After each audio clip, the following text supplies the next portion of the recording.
Hello, everyone. This is Professor Hamamoto.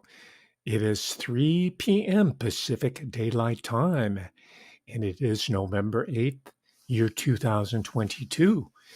I really freaked out about an hour ago. I forgot it was daylight savings time, and I didn't see anybody in the live chat. So I had to look really quickly to see what time zone I'm in. Well, I know the time zone. I didn't realize that. We changed the clocks, but here we are. Thank you for joining me today. It's going to be a very exciting talk, I believe. It's a topic near and dear to me, academia. And some of you might know that I've been keeping a catalog of bizarro cases, not all of them having to do with sex, most of them having to do with violent crime as they relate to the American college and university, because as most of us know or have experienced, even if you've had extensive experience with the institution, sort of like the church, the university gets a pass where it comes to misbehavior, to put it mildly. And I'm going to be talking about one specific case, but in the larger context of a more generalized root corruption. And when I say root, I'm going to try to disentangle some of the roots. I'll give you a little bit of preview. It has to do with the occulted nature of knowledge, especially arcane knowledge or specialized knowledge, right? Science, also in the humanities, right? Occulted means hidden. So it's really, when you don't have to really think about it, it is built in to the nature of the institution itself. That's not to excuse strange types of behavior. In fact, I believe that institutions like the church, whatever, or the temple, could be Judaism, Catholicism, any of the Protestant denominations, Buddhist temple, and the university and college. My argument is that these institutions, because the larger public puts so much faith and store, and sometimes material resources into these institutions, that these institutions should be held at a higher standard than even the ones that we're used to, like today's voting day, right? I don't have to remind you of the level of structural corruption that we almost expect. Sad but true, and I'm not excusing it, but I'm just trying to put it in. Same with law enforcement, government. We're almost cynical to the degree that routine crime is committed, supposedly on our behalf, right? But today we're going to talk about a college and university, and I have at least one important takeaway point that I'll give you at the top of the show, so that if you get impatient with me, at least you'll come up with one piece of information that you'll find useful. Because I think I upset people by talking about Bailey Sarian in such a disrespectful way. In fact, not really. I'm just, as a preface, I'm joking right now.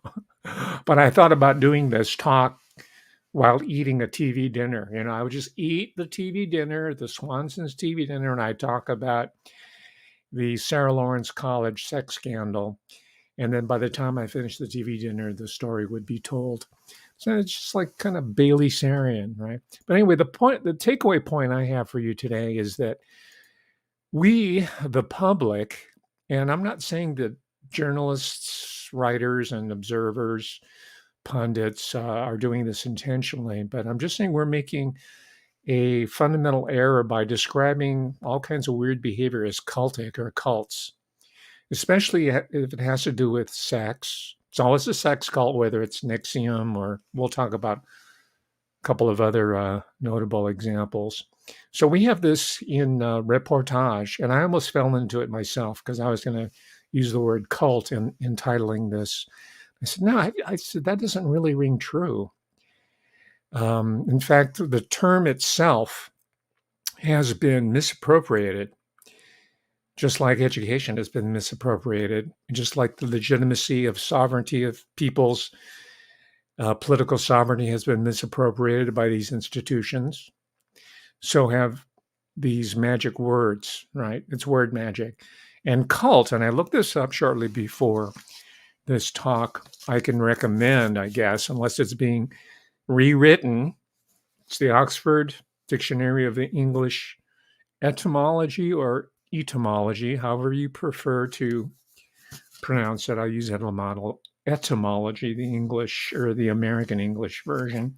So I looked up cult, and it's the exact opposite. This is etymology is how words develop over time and over the decades and perhaps even the centuries, right?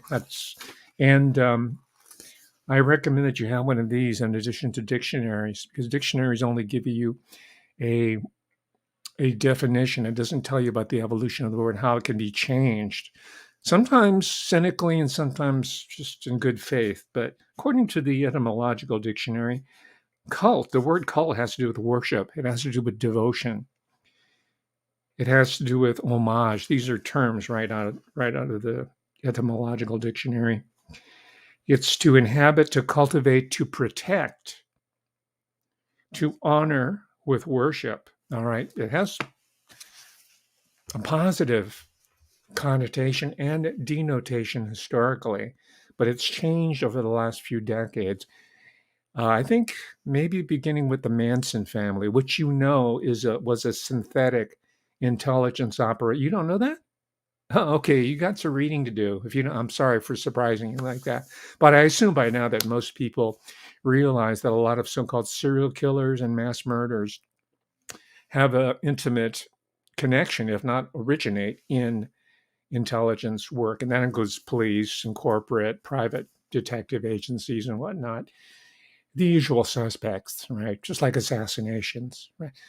And that's one of the problems I have with true crime is because none of them really link up with that reality. It's not just me saying this, it's books that have been produced, especially over the last few years. Again, I've talked about this book in a specific talk, but I've referenced it more than once. It's called Chaos, that you might want to check out. Right. And this has application right across the society. Right.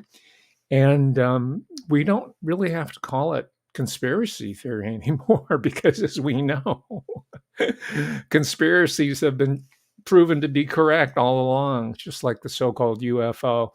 And by the way, just to give you a little preview, I'm going to be going in on the UFO, not Project Blue Book, right? I'm going into the conspiracy within the conspiracy within the conspiracy. This is an original set of insights that I cross-checked with a person whose judgment I trust. And I'm going to share it with you, beginning to substantiate my claims about UFO. No, it's not the usual same old, same, oh yeah, government disclosure and they're holding back. Okay, we've heard all that. I have something much deeper. And since I'm promoting future shows, because while you're settling down to this particular talk, don't forget to subscribe because you don't want to miss these talks that I'll be doing up until the end of this year. And then I'm going to slightly modify the format of this show. I'm going to be more aggressive. But I'm going to be talking very soon about treasure hunting. We talked about the American Southwest and British intelligence coming in at a very early stage. It has to do with a lot of metaphysical exploration, hidden knowledge, hidden civilization, but on a more material level, it has to do with, I think this is an underestimate. There's much more gold in the Southwest and the far West in my neck of the woods. I mean, I live in California, the Golden State. I live in Sacramento, right? Hollywood for ugly people. And it's all about gold here. You heard about the gold rush, right? So it's exciting. I enjoy this, but I'm going into the deeper history and meaning of gold and treasure hunting in my own neck of the woods in the Golden State of California and neighboring southwestern, like New Mexico.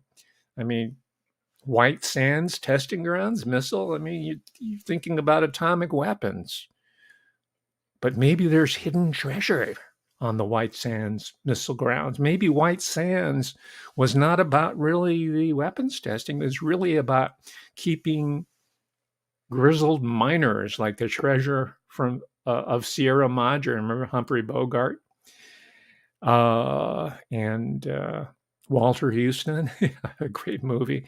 Maybe it's about keeping people like that out of public domain areas so that the government itself can abscond with all this treasure that goes back to the days of Spanish colonialism, right? Not to mention, even before that, perhaps Templar gold. So this is really exciting material. And why am I revisiting areas that you think you know everything about? Because everybody who's a pop-up pundit right there talks about treasure and Yamashita's gold. It's Yamashita. You know that by now. Why is it important now? Because I came across an article by a guest of mine. His name is Jeffrey Kuzmarov, who writes for Covert Action magazine. It's leftist, it's left wing even, but there's a lot of parallels or intersection with conservatives as well. That's why I don't like to use these distinctions here. Anyway, Jeffrey Kuzmarov wrote a really good article talking about how the re-election of Richard Nixon, Watergate fame, was very much tied into the access to this hidden gold that comes from New Mexico, right? They had to pay off Nixon's people, and he's a Californian, right? He represented California and locally and as well as federally or at the national level. He knows all the fixtures in California. He's very much tied in with the establishment. He would not have gotten to become president if he had not been connected. But he had to pay off a lot of people involved with the Watergate fiasco, including people like E. Howard Hunt, right? They wanted some serious money. And E. Howard Hunt's own wife was blown up in an airplane transporting money. So, okay, issues like this, which may seem strictly adventure stories, which I think we can all, including myself, can all appreciate at a certain entertainment level, but they also could alter the course of world history, certainly American national history. So I'm going to be exploring that. Also, the Yankee Clippers, right? It's not all about them sailing out of Philadelphia and Maryland and the Eastern Seaboard and enriching those areas, sure. But where are they going? They're going to China. They're going to Japan. They're going to Philippines, the Clipper ships. And what were they transporting? Yes, opium. This is the foundation of Big Pharma today, and also the origins of a lot of family wealth that still dictates what America is about, including their descendants who attend Sarah Lawrence College, which I promise you, I'll get to in a moment. There's just so much to cover. And guess what? You wouldn't know about it, but because even the independent people, and even though that we've been in the Asian centuries, this is not what I declare. This is what people on PBS and historians have been writing about.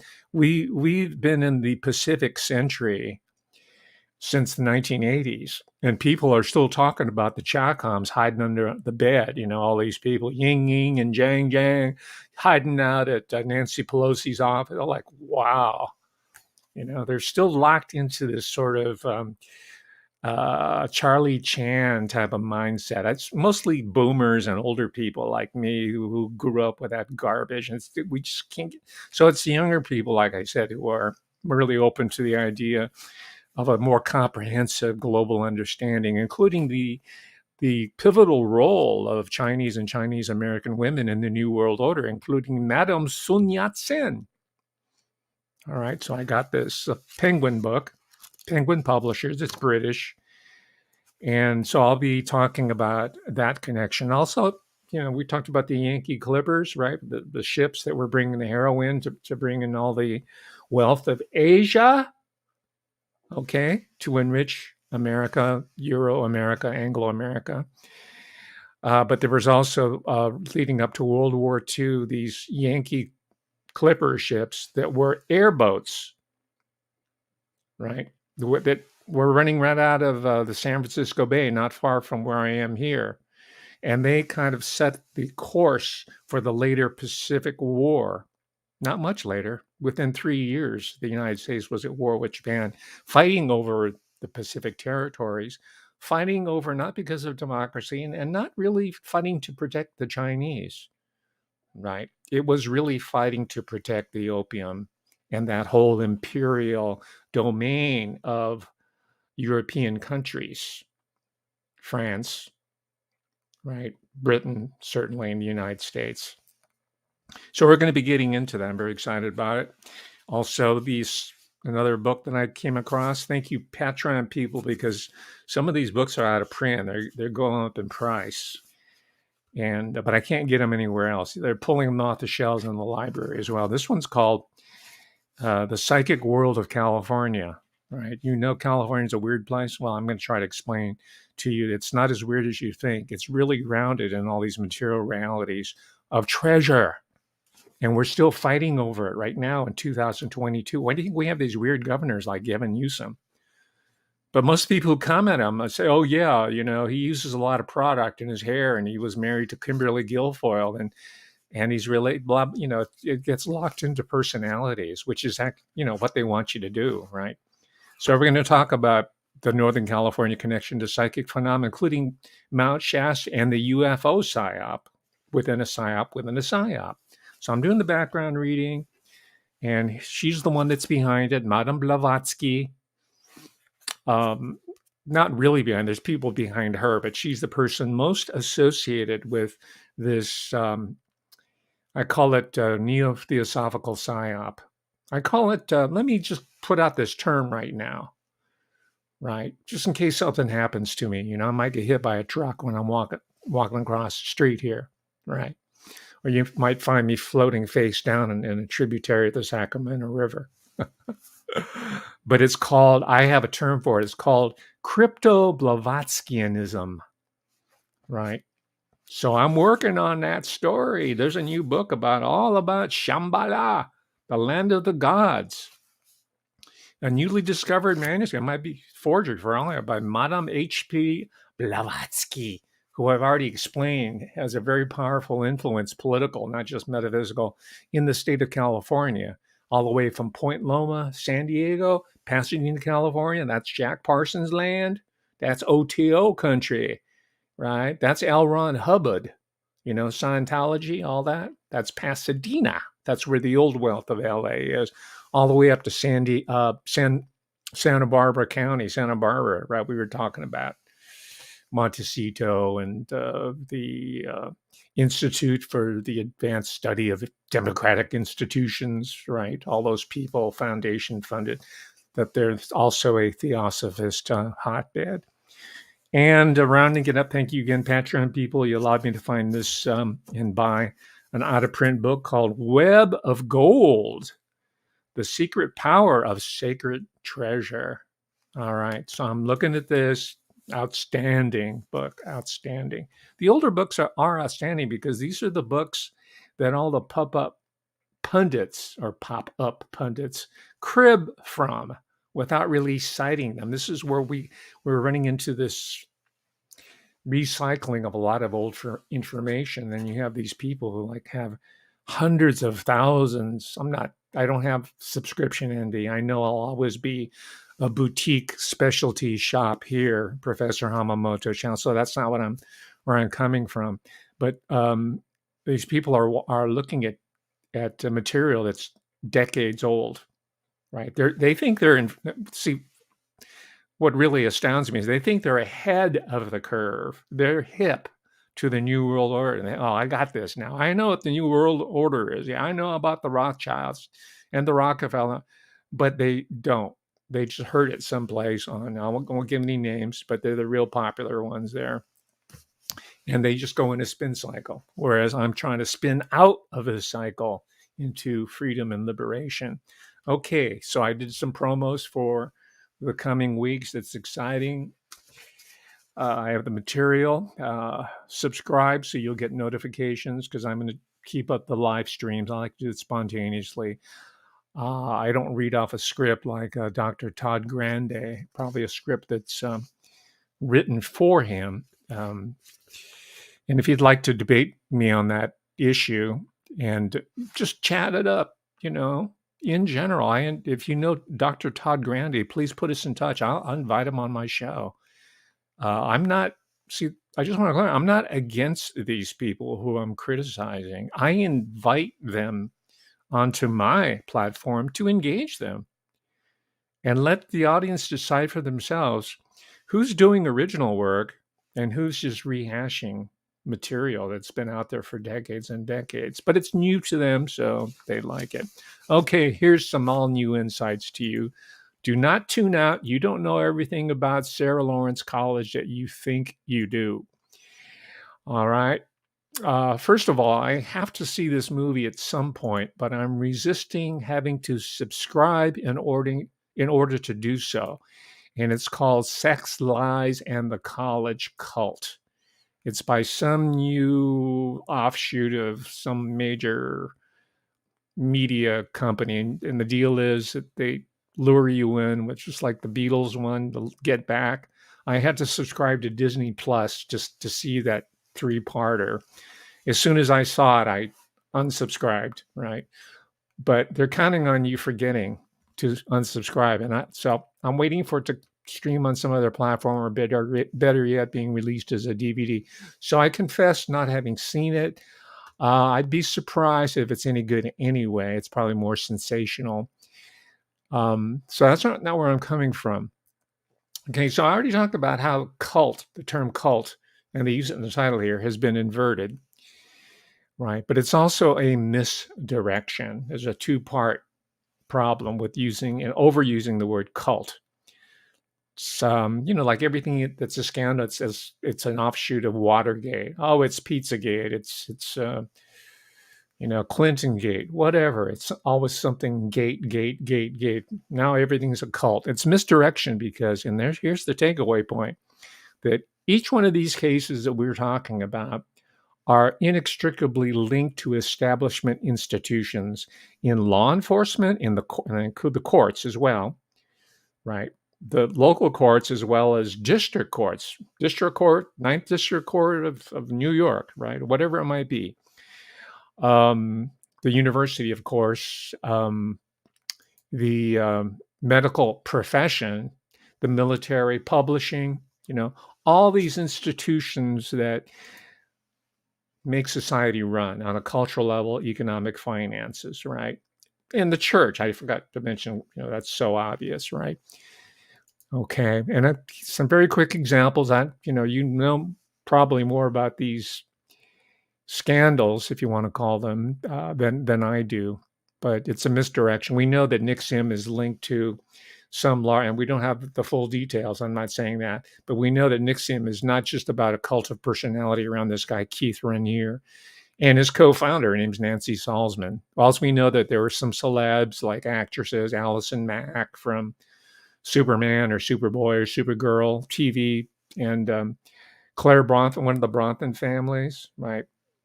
Seagram's fortune, she was caught up in it or was involved. I don't know what degree. We're not going to discuss it right now.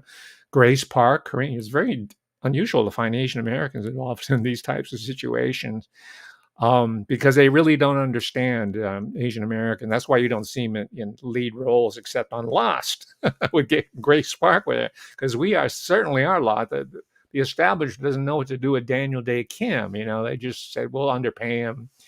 There's no work for him anywhere else anyway. He's going to have to take what we give. So that's Grace Park, right? You might know her from that.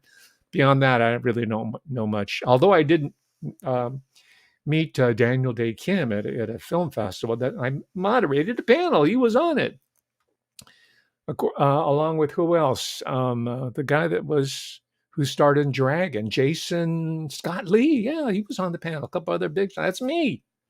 Well, my life has taken some weird.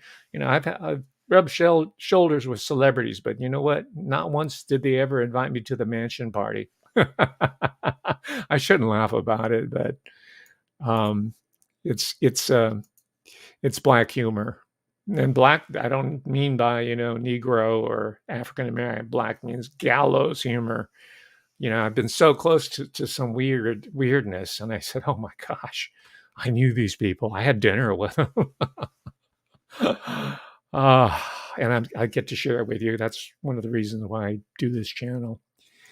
And that's why I don't mind having only 10,000 quality subscribers, because we're in a boutique situation here, and that's fine. That's fine. And then there's Rajneesh. This, you might not remember, this is back in 1984. I remember it because of this weird woman, South Asian. Her name was Ma Anand Sheila. She might have a different name. She's still around, but she was the one that was the taskmaster for this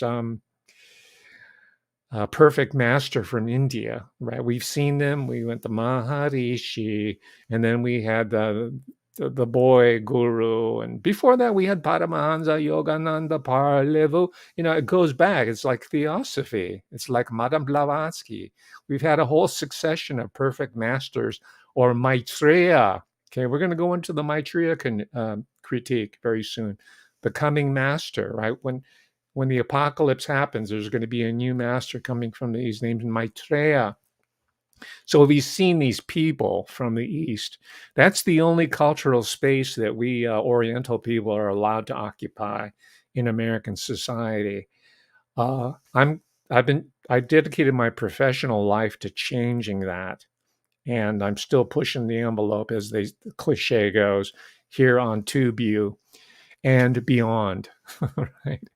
So Osho is one. And that, by the way, Osho, this is up in the Dallas. It's called the Dallas. It's up in Oregon, state of Oregon.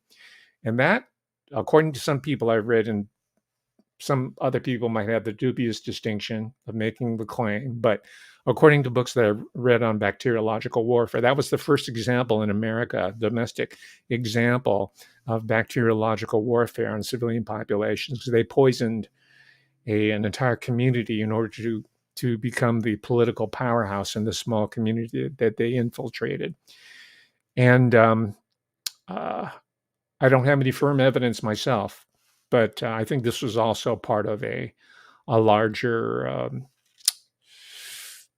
misdirected, they call it a cult, right? But another example of misdirection. There were probably other entities that were involved behind Osho. We can assume that. And then getting back to the academic world, most of us who are watching here certainly remember Joe Paterno, Coach Joe Paterno, all right, of Penn State, the football powerhouse. You don't even have to follow football to know who Joe Pa is. And they call it Happy Valley. Now I understand why they call it Happy Valley. There are all these donors and really wealthy, mostly men, sicko, wealthy, connected, powerful, perverted men. Now I know why they call it a Happy Valley, because they go on campus and they get to shower with all the varsity football players, right? Courtesy of Jerry Sandusky. Remember him? Yeah, I think he's still in prison. I don't know if he got the Epstein treatment or what, but I think he's still in being locked up in this Second Mile Club.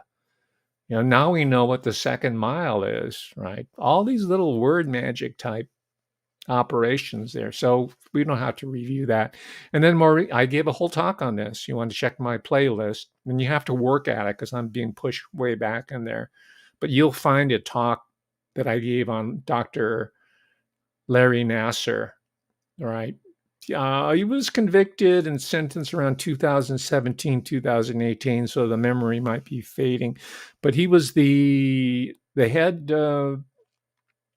therapist, for physical therapist, for the USA gymnastics team. Yeah, we're talking about Olympic. Yeah, but his base was Michigan State. And the president lied, covered up. Her name was Simon. She got caught in a lie. I think she had to resign. And I'm mentioning that because in every one of these situations, the highest level administration people and all their underlings are in on it.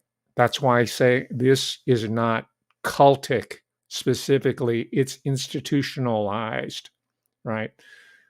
And didn't want to bring this up, but there was a guy over at Michigan State, another faculty member, who was accused. I don't know if it, so I won't give you his name, but he was at least charged with it because I don't know how it worked out.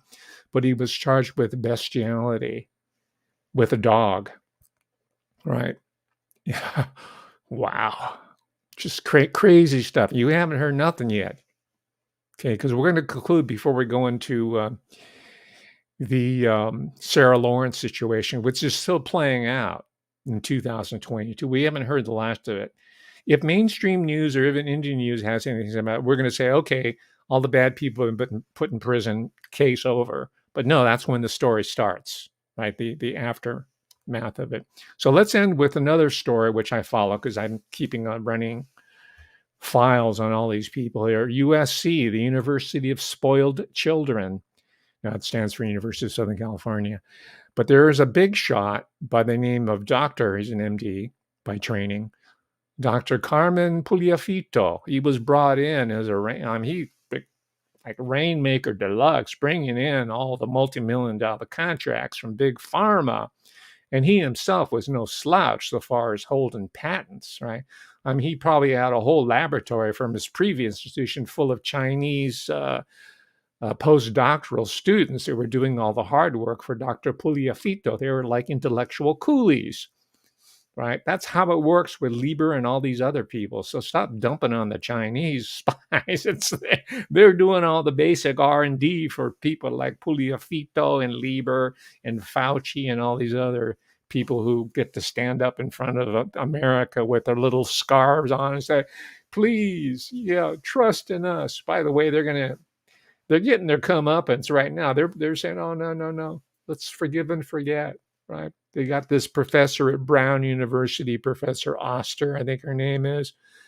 And Brown University, by the way, was founded on the proceeds of human trafficking during the Holocaust of African slavery. In fact, when I visited Brown, they still had the hitching posts in Providence, Rhode Island.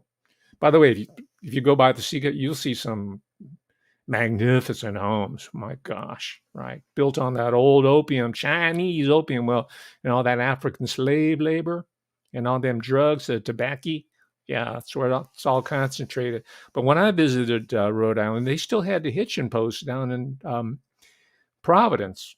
And they weren't for horses. They were for humans. They were for the slaves that they would hitch up there while they was, doing grocery shopping or maybe bartering them or whatever, or sending them to Mandingo parties, right? This is where the African slaves are brought in to cavort with the lady of the plantation. It's called a Mandingo. There's a whole literature on it. And I mention this because what we're seeing at Sarah Lawrence is kind of an extension of these Mandingo parties that go back to colonial times. It seems to be the province of the political economic ruling class. Indeed, we talked about D.H. Lawrence in a talk maybe a couple of weeks ago, talking about Aldous Huxley's The Southwest, D.H. Lawrence, Women in Love, The Fox, the Feathered Serpent, all these great classic early 20th century British and world literature. He wrote about that a lot. Women in Love, and some of these books are about these working men, right, coal miners who were getting on with the ladies of the manor. So there's all this sort of power exchange, as it's called, that's part of this sexual dynamic that fueled the scandal in places like Sarah Lawrence, or probably even with Dr. Carmen Puliafito.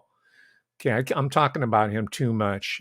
There's an article, June 2022. The article title is Dr. Feelgood, that's Puliafito. Bad City. It's a book. I'm going to order it now. Exposes the secret life of a scandalous USC dean. He was the dean of the USC Keck School of Medicine. He had $1 million salary. Okay. Sterling credential, we know all that. His patents galore, courtesy of his Chinese grad students, I'm sure. And he got in trouble when he was with a 22-year-old woman in the Pasadena. This is old wealth, right? Pasadena, there's a lot of skullduggery, right? That's Jack Parson land. That's Jet Propulsion land. That's the Theosophy land. It's no coincidence he was in Pasadena, right? The Pasadena Rose Bowl, and maybe it's the Rosicrucian Bowl. Oh, that just came to me. Hey, another discovery. Improvisation is good. It yields some interesting chord progressions or side slips or melodic lines that you don't normally get into.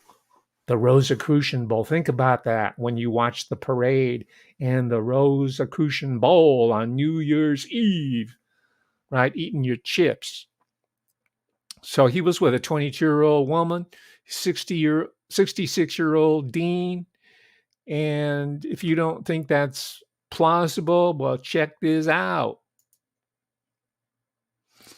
This is Dr. Pugliafito with some Hollywood celebs. On the right, you recognize him. Yeah, Warren Beatty. And that's Annette Bening to his right, Warren Beatty. And you got Warren Beatty's sister in the middle, Shirley MacLaine. Didn't you know she was related to Warren Beatty? Talk about UFOs. She's out there, man. And then there's Pugliafito on the left. I think it's the president of the University of Spoiled Children with the little burgundy tie. I think that's part of the school colors, Tommy Trojan, the gold and the burgundy, right?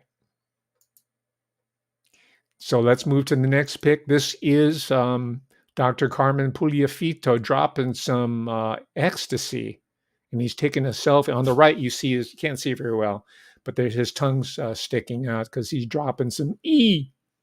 And this is right before he's about to go into a black tie dinner with all these LA celebs, Hollywood swinging. Yeah, that's Cool in the Gang. Okay. And here he is with the girlfriend, 22-year-old. He's like smoking some meth, baby. Yeah, that's methamphetamine. If you don't watch out, his teeth is going to fall out and his face is going to cave in. That's Dr. Carmen Pugliafito, the $1 million man. And he runs a multi-million-dollar medical school at the USC. Right? No wonder we're in a world of trouble. No wonder we got a population that worships these characters. Okay, here's where it all starts, man. This is total Rosicrucian, Freemasonic. The cap in the gown? Can it be more obvious than that? Man, he be rocking the academic cap and gown. We're dealing with secret society mojo here. That's the president of USC. He should have been fired too. But, they just have a new front man to come in. Okay, so that's Carmen Pugliafito. That's a fairly recent case. Check that out. All right. So let's get into the particulars of Sarah Lawrence. Right. This is from the Daily Mail. It's a British paper. And the headline, NYC's elite. I love the NYC elite. That's why I did the talk on Truman Capote. He didn't know, or these elitists didn't know that Truman Capote was a spy in the House of Love. That's a title, by the way, by Henry Miller's friend. What's her name? Anais Nin wrote a small, I guess it's a novelette called Spy in the House of Love. See how literate I am? It comes in handy. By the way, she was getting paid to write pornography because this is before radio, television, and internet and all that. So gentlemen back then would have to get writers to write them nasty stories. And Anais Nin was one, so was Henry Miller. Right. And then the CIA eventually took over that franchise and set up all different types of writers and painters and pornographers and drug dealers so that they can keep all the money in-house and fund the real government of the United States and Britain and Germany and Japan and all their Five Eyes, assets. So they're in a tizzy because guess what? Reminiscent of the remember him? Jeffrey Epstein situation. There was a list that was, in this case, the Sarah Lawrence case, a list that was quote unquote inadvertently released to the press by the Department of Justice. And as soon as they said, oops, they took it offline. But I have the list here someplace. And it was posted by a person. Let me give him his propers here. His name is, because there's a lot of good journalism, right? I rank on them a lot. You know, we've had Kirby Summers on here a few times. Jeffrey Kuzmarov, I just mentioned him a few minutes ago. But here's a new one that I didn't know about. Now I'm going to be looking for his byline. His name's Matthew Russell Lee, Lee. And he's got the whole rundown because he's attending the trial. I think he's based in New York.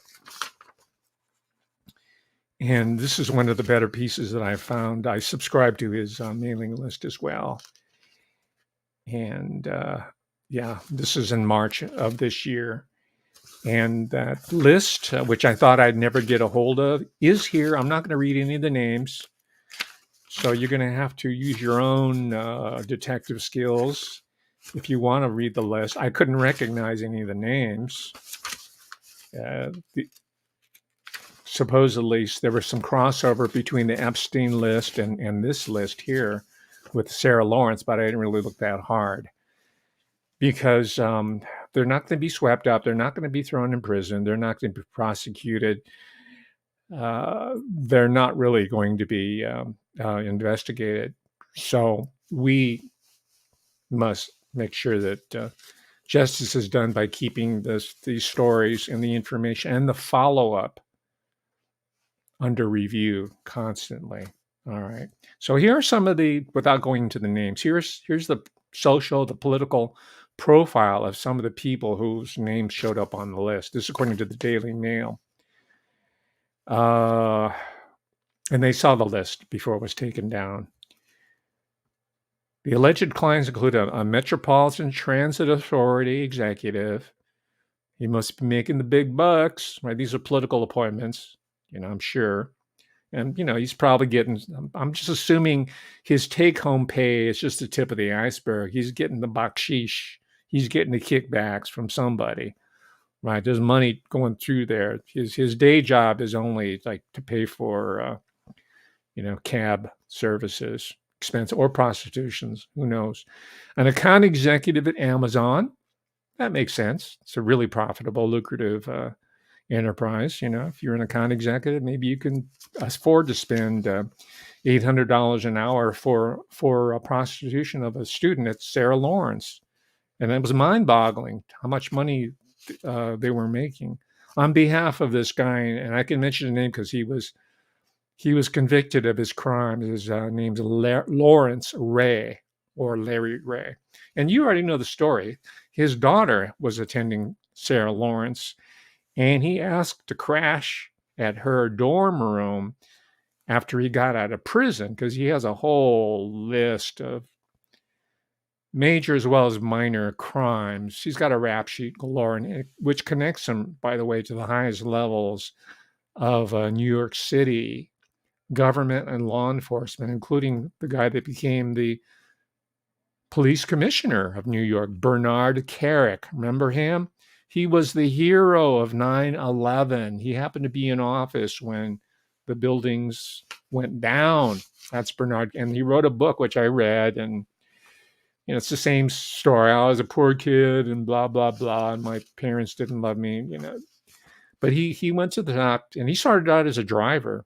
And I mention this because I've read so many biographies of people who later went and got into high-level positions who started out as drivers. And I don't know why. I don't think they were drivers. I think they were much more, from the very beginning, they were already being cultivated and groomed for one of their slots as it opened up, right? So we got an MTA, you got a exec at Amazon, and you have a former New York State Supreme Court judge. Remember, I talked about the entire justice system.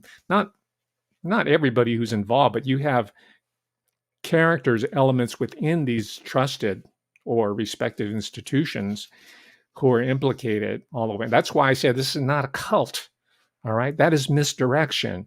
This is structural criminality. This is what's keeping America down in 2022.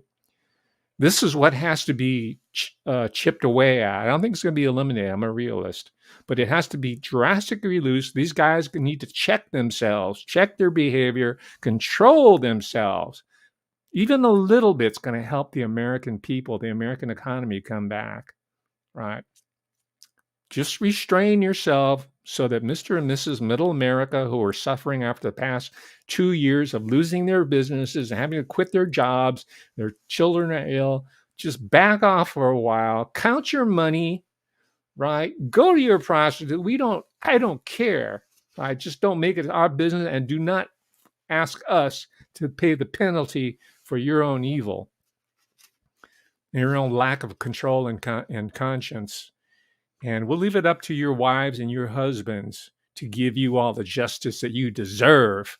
Right? Look what happened to Bernie Madoff. He wound up killing himself. First of all, his wife divorced him. Second, his children, they changed their name. They didn't want to be known as Hey, isn't your dad Bernie Madoff? They changed their names, and then he killed himself. Right? That's what I mean, that, we don't really have to lift a finger. Right? We don't have to appeal to the government and to the courts, and we're going to sue you, because that ain't going to happen. Because we're seeing that these people are integral to our misery right now, the system of Babylonian control. I didn't hear Trump or any of his little wannabe followers on the I was watching for yesterday talk about that, and talk about Federal Reserve, and talk about central banking, and talk about the private control of public resources and the exploitation. They didn't talk about that. So I might be sitting that out. I might be promoting, Ron DeSantis against Donald Trump, because we don't want him to have a cakewalk either. Anyway, I'm digressing. So you get the idea. You got all these movers and shakers, 121 of them. At least. That's just a list, right? That was accidentally put out there. I think that was done as a warning by the DOJ to their pals. Hey, you better hire yourself a PR person. Or I know a guy, I know a lawyer. His name's David Boyes. I'll get you set up with him, right? And then David Boyes will thank you for referring them a multi-million-dollar super wealthy client. He'll send you a nice fruit basket, right? Yeah, here's one. An investment executive. What a euphemism. He is he's probably some Blackwater guy, or was BlackRock. They call them investment executive. They're disinvestment parasites. That's what they are. They're not investment. But he was also in the pedophile Jeffrey Epstein. This is their term. Pedophile Jeffrey Epstein's infamous little black book of contacts. None of those people went to prison. Alan Dershowitz is still flapping his gums out there. We haven't heard from him lately, but he's still a nuisance. Here's one. And there's a famous artist, right? I'm not saying that's true in this guy's case or this gal, but we're talking about gallery art is one of the vehicles for money laundering and moving wealth from country A to country B. So is filmmaking, by the way. Film investment. The accounting practices are so, let's say, sui generis, or they are they're one of a kind. They form corporations for each project. That's hard to really track the flow of money and where it's going. So I'm just telling you how the real economy operates here, and why we're screwed here, and why we're scratching, our head and letting these demagogues, whether they're Republicans or, my favorite pillow or my favorite whatever, merchants, Republican, Democrat, why it's not going to change, because they're not attacking the root problem like we're doing here, or at least attempting to do so. With the colleges, the elite colleges. Do I have to tell you Sarah Lawrence is an elite college? I don't think so. It's like, it's not far from New York City.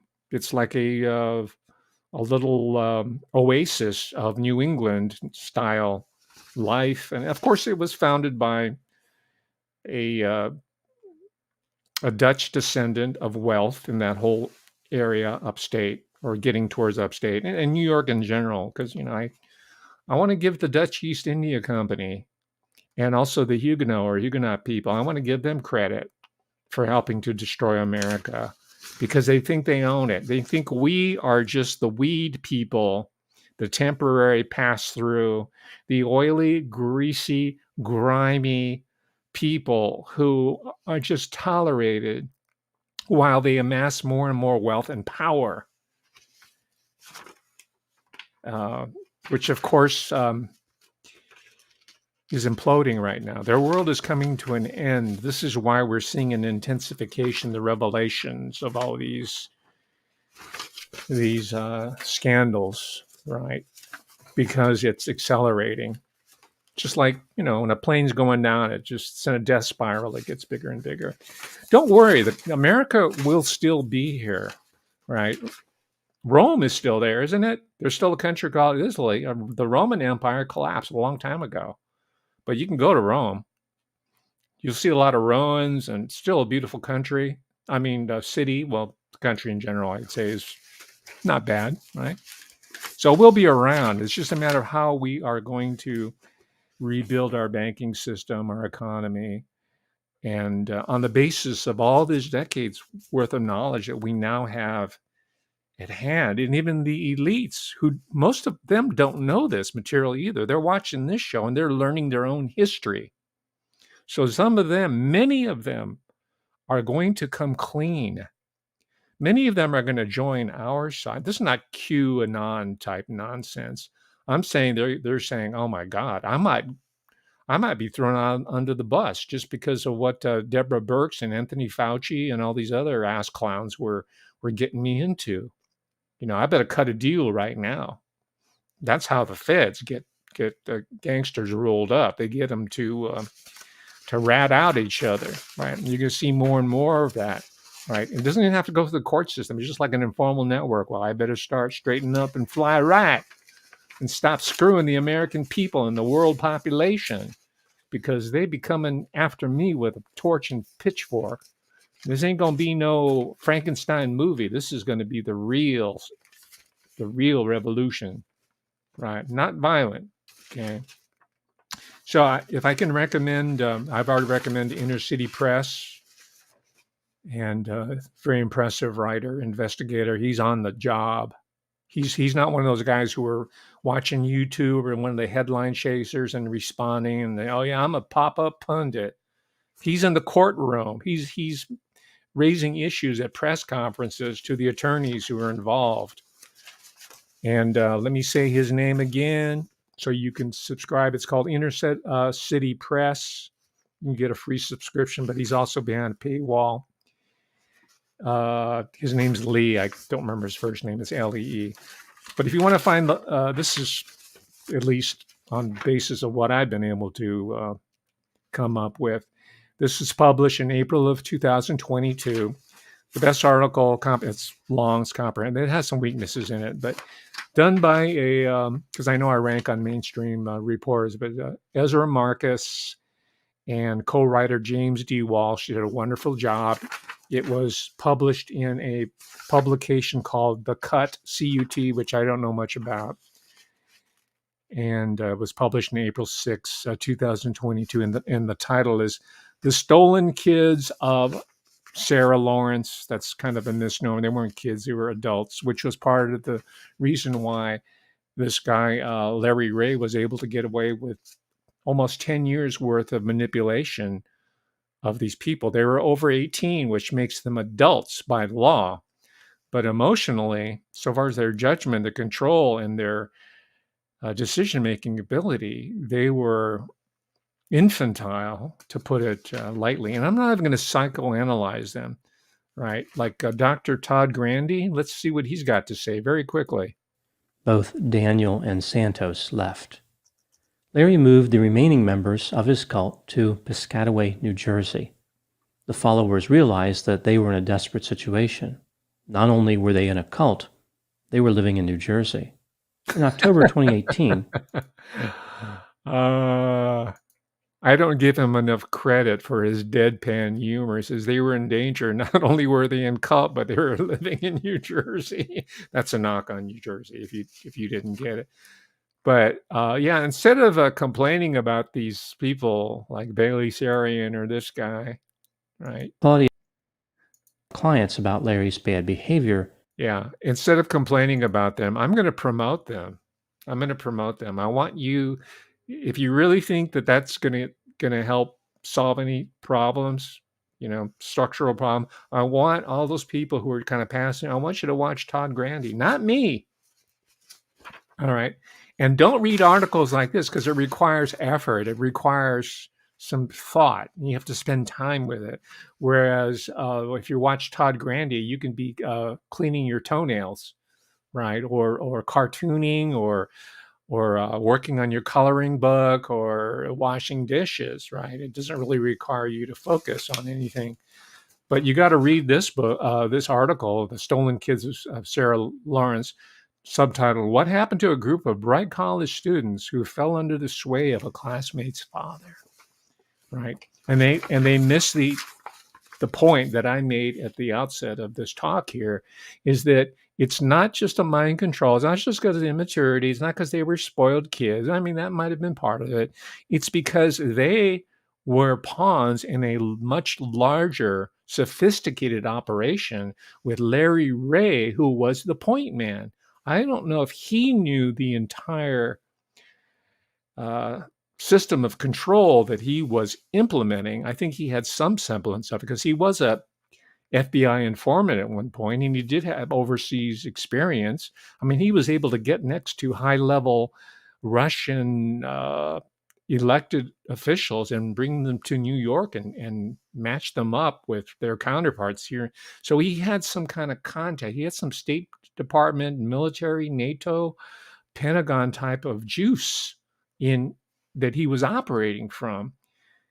But that doesn't show up in the article. Now, whether that is an intentional omission, misdirection, or just naivete on their part, I'm not even going to try to figure out. But I'm just telling you, the enlightened public, and the people who are interested in restoring some semblance of sanity to our society, our criminal justice, and education. Of course, this is where it comes from.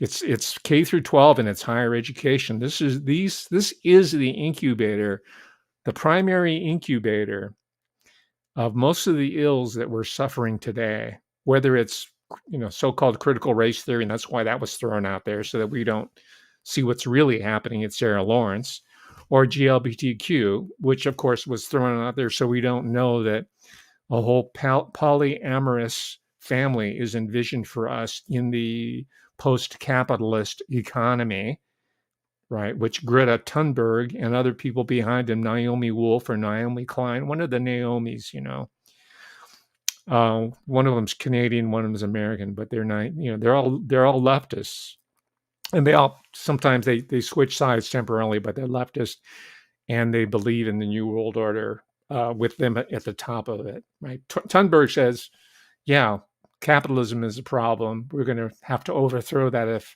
Forget about climate change. That's just sort of a secondary issue. It's a manifestation of this system. It's not about capitalism as such. It's about this neo-Babylonian banking system that was institutionalized. You know the story, Jekyll Island and all that.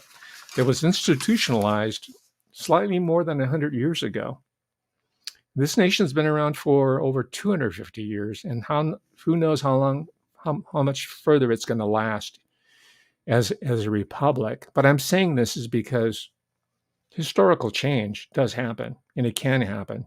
It's not inevitable that the oligarchs whose descendants are now getting rolled up because of their own fallibility, exposure, and weakness, their moral weak, they have no core left. They've degenerated, right? So that is a manifestation of the change that's manifesting itself right now. At least that's how I'm assessing the situation. All right.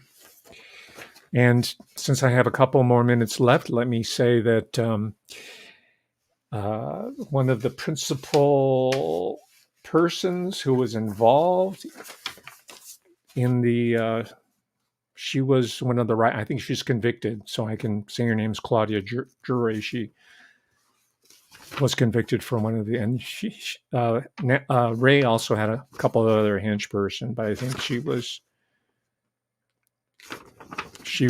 charged and convicted. If not, I apologize to her. But the point about Claudia Drury is, and this is something that reinforces my assertion about Tina Brown and Anna Wintour and publishing and the whole set that promotes someone like Alexander McQueen and then bring them down, or a Kate Spade, they build them up, the fashion journals, and then they bring them down again.